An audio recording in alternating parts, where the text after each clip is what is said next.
Alaskan Copper and Pipe isn't in the business of storing metal. They're in the business of processing and moving it.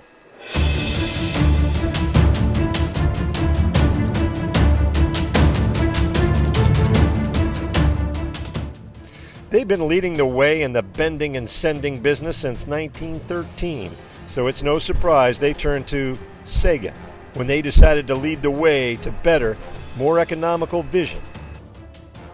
This 300,000 square foot warehouse in Kent is being retrofitted with Sega 100 and 130 watt fixtures that shine up the dingy yellow glow of the older energy-sucking lamps.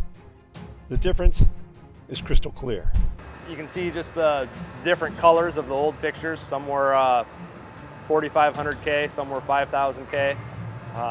New fixtures are all 5,000K. It's much brighter, crisper, cleaner light. These GigaTera high bays reduce glare and improve vision and are housed in the kind of metal casings that would make any copper or brass smith proud. They outlast and outshine the competition and make the floor of this metal beehive a brighter and safer place. More uniform lighting, better for the guys to see. Especially they work 3 shifts down here, so there's constantly people in here at all times of the day. It doesn't matter what time these workers' shift begins. With Sega, it's always daylight in Alaskan copper and brass.